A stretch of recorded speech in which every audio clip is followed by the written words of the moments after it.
गुरु को शरीर और मन वाला नहीं मानना चाहिए, ऐसा बोलते हैं। लेकिन फिर भी हमको कभी भी लगता है कि गुरु भी शरीर और मन वाला है, परिच्छिन्न है, ऐसा लगता है। और उसमें ही दूसरा प्रश्न है, गुरु कहीं भी हो विश्व में, उसको केवल याद करने से, तीव्र लगन से, या उसके साथ में रहे या दूरी नहीं है उनको, कि प्रश्न पहुंच जाता है।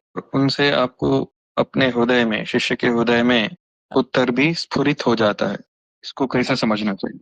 गुरु के लेवल भी अलग अलग है। गुरु ने परमात्मा का कितना साक्षात्कार अपने जीवन में किया है, उस पर ही सब डिपेंड करता है कि उसके वाइब्रेशन कितनी दूर तक जा सकते। अगर आप उसने अपना साक्षात्कार बड़ा लिमिटेड रूप से किया है तो उसके वाइब्रेशन दूर तक नहीं जा सकते।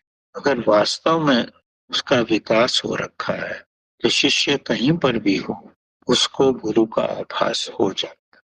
गुरु की आत्मा जब वो परमात्मा के साथ मिल गई है, जब उसकी चेतना कॉस्मिक चेतना के साथ मिल गई है, तो कॉस्मिक चेतना तो सारे ब्रह्मांड में, तो आप इस संसार के किसी भी कोने में हैं, गुरु की चेतना अगर परमात्मा की कॉस्मिक चेतना से मिली हुई है, परमात्मा की चेतना से मिली हुई, तो वो आपकी चेतना से भी मिली हुई है। तो आप इस सूक्ष्म रूप से गुरु का आभास हो।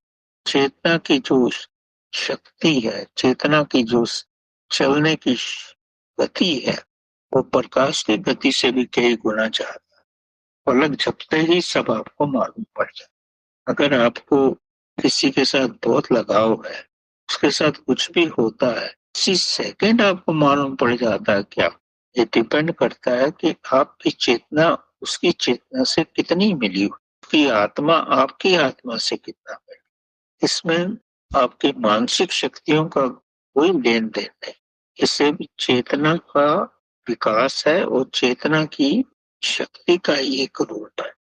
तो गुरु के साथ अभी आपका संपर्क हो सकता है अगर गुरु की चेतना का विकास पूर्ण हो चुका है, तो वो हमेशा ही जागरूक है, वो हमेशा ही आपके साथ है।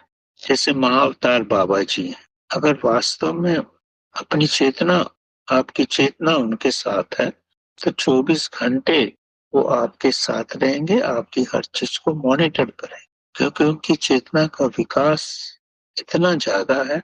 अब कई जन्म भी ले लोगे तो भी, इस जन्म में भी अगर उनकी आप पिक्चर भी देखोगे तो आपको याद आएगा, अरे इसको तो मैं बहुत पहले से जानता हूँ। तो ये चेतना का विकास का ही एक रूप। तो जैसे जैसे चेतना का विकास होगा, वैसे वैसे गुरु और शिष्य का संबंध दूर भी हो सकता है, नजदीक। सब चेतना के मैनिफेस्टेशन पे ही डिपेंड, राइट। धन्यवाद।